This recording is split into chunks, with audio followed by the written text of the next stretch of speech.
Welcome back, everybody, to another deep dive. Today, we're going to be tackling European colonialism in Africa. Okay. Specifically, kind of the period leading up to World War I. Right. And you've given us some amazing sources for this. Yeah, this is going to be good. Yeah. It seems like this period is really one that set the stage for so much of the 20th century. A lot of stuff going on. And I think what's fascinating about it is that we see, like, the culmination of centuries of interaction between Europe and Africa, but converging with this, like, rapid technological advancement in Europe. So it really is kind of like a perfect storm that leads to this scramble for Africa. You know, it's easy to forget that before that scramble for Africa, that Europe and Africa already had a long and complicated relationship. Exactly. I mean, the transatlantic slave trade alone, you know, had a devastating impact on both continents. It shaped economies, societies, and, you know, sadly, even perceptions of race and superiority. So we can't understand colonialism without understanding that context of the slave trade. It's almost like that tragic history kind of created the foundation for the exploitation that was to come. What I find interesting is that alongside this, you know, horrific trade, you also had European explorers and missionaries painting a picture of Africa for the public back home. And, you know, in those stories, whether accurate or exaggerated, really fueled this sense of European superiority, this idea that Africa was like a dark continent in need of European enlightenment, you know? And that's where terms like the white man's burden come from, this idea that it was like a moral obligation. To go in and kind of fix things, but it wasn't just about perceptions, right? Right. No, there were serious economic forces at play as well. I mean, the Industrial Revolution was booming in Europe, and they were hungry for resources. More sources, to fuel that growth. Absolutely. So they needed raw materials, palm oil, rubber diamonds, you name it. And Africa was seen as this vast, untapped resource pool. Plus, you know, with the rise of industrial production, Europe also desperately needed new markets to sell their goods to. So you have this push for resources and a need for new markets, and then this sense of superiority.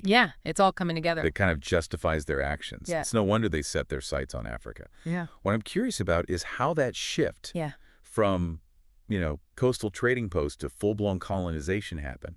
Was there like one specific event that triggered the scramble for Africa, or was it more gradual? It was a combination of factors, but one that's often considered a turning point is Britain's occupation of Egypt in 1882. Oh, really? And this move really signaled to other European powers that the game was on. And it sparked this fierce competition for territory. So it's like everyone suddenly realized if Britain's doing it, we need to get in on this too. You know. And that scramble led to one of the most significant events in this whole story. The Berlin Conference of 1884 to 1885, where European powers just gathered to essentially... it's mind-boggling. Just divvy up the continent. They just sat around a table and drew lines on a map, deciding the fate of millions of Africans without a single African representative present. That's wild. Which really highlights the blatant disregard for African self-determination at the time. So what were the, like, immediate outcomes of the Berlin Conference? Was it just like a free-for-all where everybody just grabbed whatever they could? Well, it wasn't entirely random, though it might seem that way. The conference established this concept of effective occupation, meaning that to claim a territory, you needed to have treaties with local rulers and demonstrate your ability to govern. So you couldn't just, like, plant a flag and say, like, this is mine now. You had to actually show that you could control it. Gotcha. But of course, you know, those treaties were often coerced or misunderstood. And this effective occupation often involved brute force. It sounds like a very convenient kind of term for what they were actually doing. I imagine this conference kind of set off a chain reaction. It wasn't just about claiming territory. It was about how to control those territories. Exactly, how to rule. And their people. And different European powers had different ideas about how to do that. You know, the French, for example, they were really big on assimilation, trying to create, like, mini Francis all over Africa. So very much like a direct rule kind of model. But, you know, raises the question, was it really about cultural integration? Or was it a way to erase local traditions and solidify control? It sounds like it could be a little bit of both. I think that's something worth unpacking. For sure. Yeah.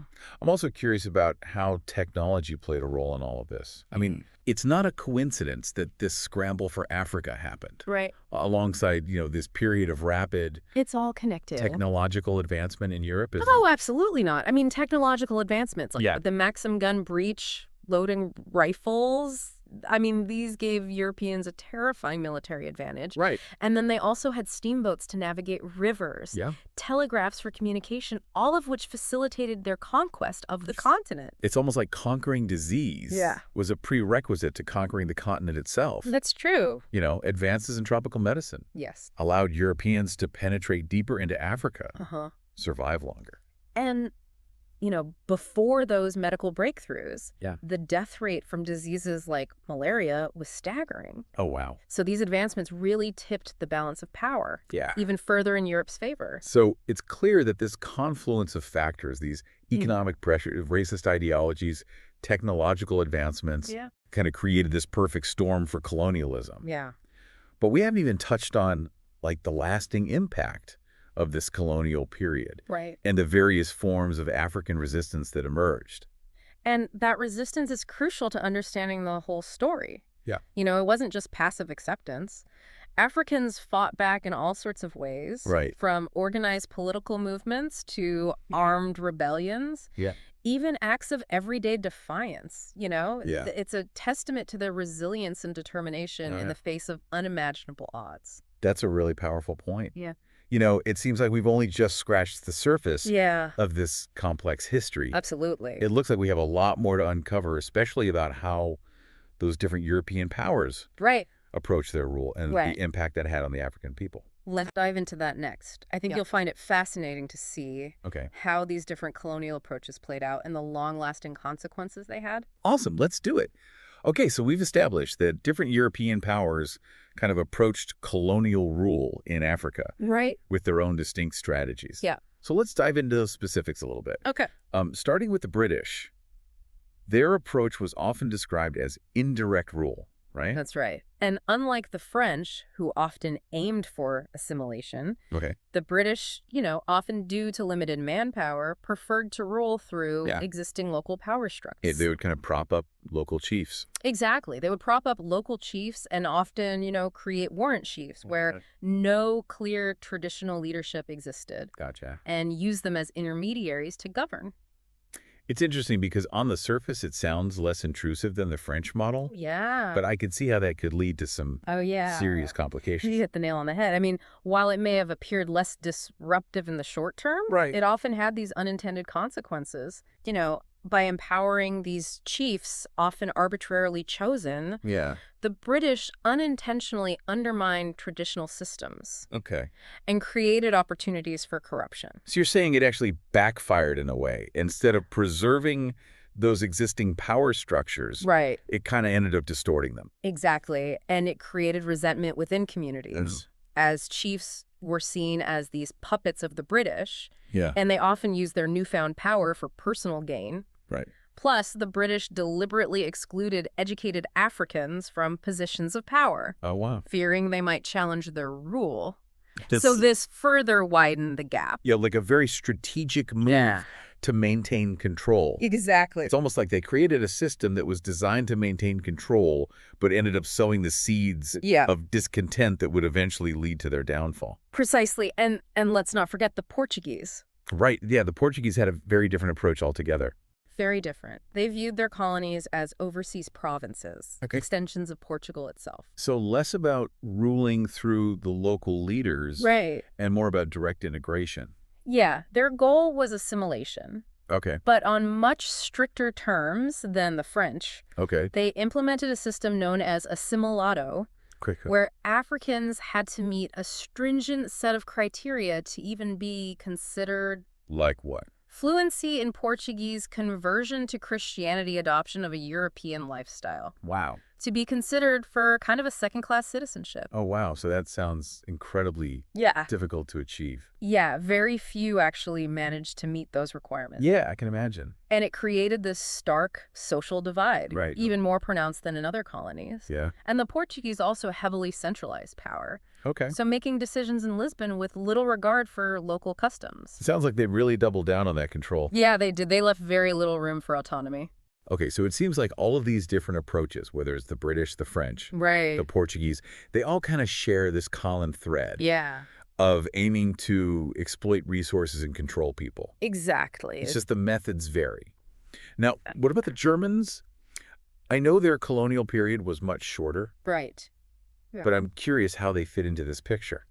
The German colonial period was marked by a combination of ambition and brutality. Okay. They envisioned their colonies, primarily Togo and Cameroon, as new Germanies, seeking to impose German culture and authority. So similar to the Portuguese, they're really aimed for direct control. Yeah, it did. And cultural dominance. But their methods were often more ruthless. Okay. They relied heavily on forced labor. Okay. And any resistance was met with swift and brutal suppression. Oh, wow. So their short but brutal reign left a deep scar on the regions they controlled. Yeah, it's tragic that despite all these differences, all of these European powers resorted to these tactics of control and exploitation. It's a dark chapter. But what I find truly inspiring is that throughout this whole period, Africans never simply accepted this fate.